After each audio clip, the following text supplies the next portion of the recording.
Another example, nandito tayo ngayon sa Ortigas. Ang goal mo makarating ng Pasay. Sumakay ka ng bus papuntang SM North. Saan ka makakarating? Of course, SM North. Dagdagan po natin ang magic word. Nandito ka sa Ortigas, ang goal mo makarating ng Pasay. Every day you keep on praying, Lord, gusto ko pong makarating ng Pasay. Simula umaga, tanghali, gabi, isa lang dasal mo. For 1 whole straight weeks. Ang dasal mo, sana Lord, makarating ako ng Pasay. Nung sumakay ako ng van, sumakay pa rin ako sa van na papuntang SM North, saan ako makakarating? And that's life. Even if you keep on praying, you want to become rich, at ang tinatahak mong landas papuntang kahirapan ka po talaga makakarating. Guys, another perfect example. Nandito ka ngayon sa Metro Manila. Gusto mong makarating ng Laguna. Sabihin na natin 100 kilometers. Di ba normally meron road sign? Di ba nakita ko, 100 kilometers going to Laguna. After 30 minutes na pagbiyahe ko, sunod kong nakita, 75 kilometers going to Laguna. After another 30 minutes na pagbiyahe ko, sunod kong nakita, 50 kilometers going to Laguna. Tanong, itutuloy ko ba yung biyahe ko? Yes, bakit? Kasi paunti-unti yung kilometers. What if, balik rin natin, galing uli ako ng Metro Manila, una kong nakita 100 kilometers going to Laguna. After 30 minutes na pagbiyahe ko, sunod kong nakita 125 kilometers going to Laguna. After another 30 minutes, sunod kong nakita 150 kilometers going to Laguna. Tanong, itutuloy ko pa ba biyahe ko? Bakit hindi? Kasi lumalayo ako instead sa lumalapit. Now, if your goal is to become rich at matagal ka nang nagtatrabaho at sa tagal mo ng trabaho mo, imbis dumami ang pera mo, dumadami ang utang mo, bakit mo tinutuloy ang biyahe mo? Matagal ka na sa work mo, dati wala kang utang, nung nagkaroon ka ng work, nabaon ka sa utang. Nung nag-aaral ka, hindi ka nagbabaon. Kasi jologs yung magdala ka ng pagkain sa school. Pero nung nagtatrabaho ka, kung kailan ka kumikita, saka ka tuloy nagbabaon ng pagkain. Naiisip man lang ba natin sometimes yan? No. Now, meron lang tayong mga simpleng bagay na dapat baguhin. Pag binago mo yon, your entire life pwede pong magbago. Number 1, if you really want to become rich, ang dapat mong baguhin yung tinatawag kong psychological wallet. Ano yun? Ang wallet, lalagyan ng pera. Kung mas malaki yung wallet mo, mas maraming perang pwedeng ilagay. Mas maliit ang wallet mo, mas konting pera ang pwedeng ilagay. Ganon din po ang utak natin. Ngayon, yung tawag ko rin psychological wallet. What if ang capacity ng utak mo, sabihin natin ang sweldo mo buwan-buwan, 10,000 per month. Yan ang sweldo mo every month. Isang araw maganda gising ng boss mo, dinagdagan ka ng additional 10,000. Magkano lahat yan? Anong mararamdaman mo kung yung sweldo mo from 10,000 naging 20,000? Consciously, you will be happy. Bakit? Ang 10,000 per month, ang tawag dyan is normal na income. Yan yung sanay kang income. Anong tawag naman sa 20,000? Okay, very good. This is an abnormal income. At normally, lahat tayo, syempre, anong gusto natin? Ano? Normal, syempre. Okay. Kasi diyan ka nasanay. Now, consciously, you will be happy, but subconsciously, magpapanik ka. Bakit ka magpapanik? Kasi nga, hindi ka sanay na ito ang kinikita mo. Since dito ka sanay, babalik ka dito. Paano ka babalik dyan? Yung sobrang pera mo, wala kang ibang gagawin. Pwedeng bumili ka ng bagong phone, bumili ka ng bagong damit, or iti-text mga kaibigan mo, "Uy, friend, nasaan kayo? Napakarami kong pera ngayon, manglilibre ako." In short, uubusin mo to agad para saan? Bumalik ka? Tanong, ginagawa po ba natin yan? Just like nung December, nakatanggap ka ng bonus na pera, di ba nung araw mismong yun, namumroblema ka na kung anong gagawin mo? Kinikilabot ang gagawin ko, ang dami kong pera, kasi nga hindi ka sanay. Now, what if ang goal mo, baguhin mo? Yung psychological wallet mo, lakihan mo, huwag kang mag-goal ng 10,000 per month. What if ang goal mo, 100,000 per month? Yun ang gusto mong kitain. Kita mo 10,000, nadagdagan ng 10,000, naging 20,000. But, ang goal mo kumita is 100,000. Tanong, manglilibre ka ba? Bibili ka ba ng bagong damit?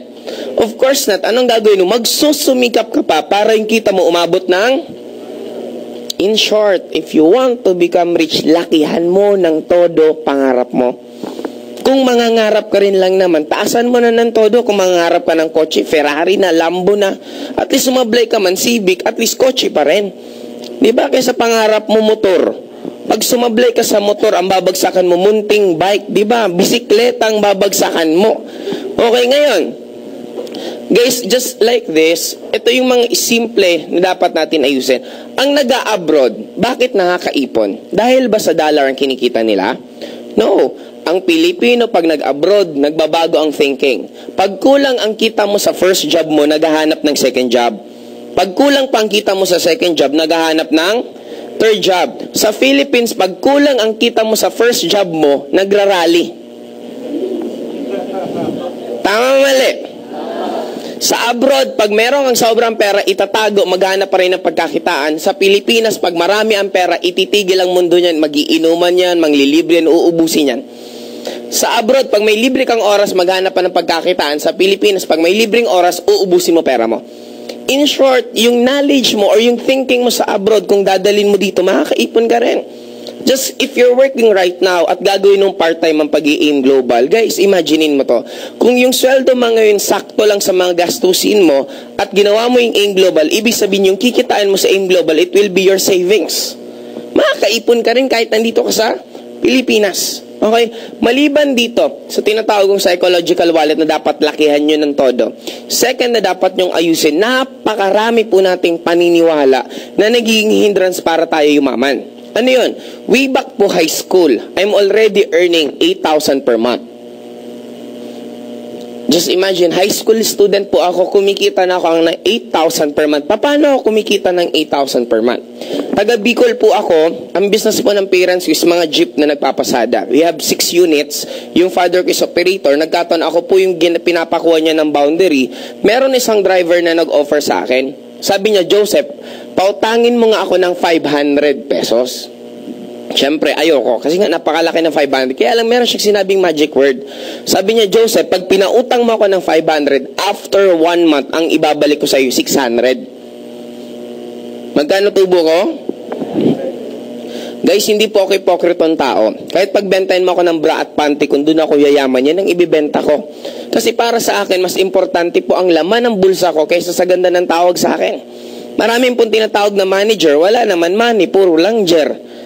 Diba? May nagtatrabaho sa Makati, kumakain naman sa Jolly Jeep. Diba yung mga mapoporma tingnan, pero wala naman pera. Ngayon, sabi ko, kaysa yung 500 ko, ibigay ko sa bangko at hindi siya tutubo, pinautang ko driver namin. True enough, after 1 month, kumita ako ng 100 pesos. Sabi ko, this is a good business. Kasi ang 500 mo, ilagay mo sa bangko kahit isang taon na, 500 pa rin po yan. Tama? Ngayon, dun ko nalaman na pag nagpapautang ka, nagiging sikat ka. Lahat ng driver namin nangungutang na po sa akin. Office mates ng ate ko nangungutang na rin po sa akin. Yung ate ko nakautang sa akin once lang. Bakit? Ang hirap singilin ng ate. Pero to be honest with you, dun po ako nagkaroon ng 50-50 kung magka-college pa ako that time.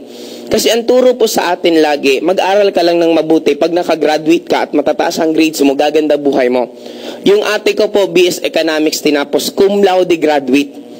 Tapos nangungutang sa isang high school student. Di ba parang sabi ko, parang may mali.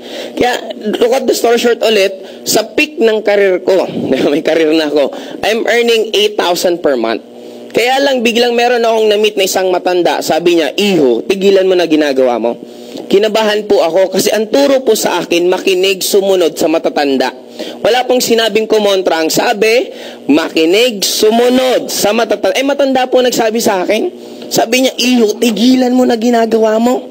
Sabi ko, tita, bakit po? Kasi sabi niya, since ang ginagawa mo, ang tawag dyan is 5-6. Sabi ko, ano pong tita masama sa 5-6? Kasi ang tubo ko daw, 20% per month, lahat daw ng nagpapa 5-6, nandito ka pa sa mundo, yung kaluluwa mo, sinusunog na sa impyerno. Guys, I do believe, listen to all advice, but be very careful kung ano advice ang susundin mo. Don't get me wrong po sa mga matatanda sa akin dito. I don't believe na we should always follow lahat ng sinasabi nila. Kasi sana, wag po natin i-base ang wisdom sa edad. Kasi marami pong tumatanda na wala naman pinagkatandaan. Tama? Meron alam ang bata na hindi alam ng matatanda at meron alam ang matatanda na hindi alam ng Bata, may tatanungin po ako sa may mga edad na po dito. Alam niyo po ba kung ano yung Dota?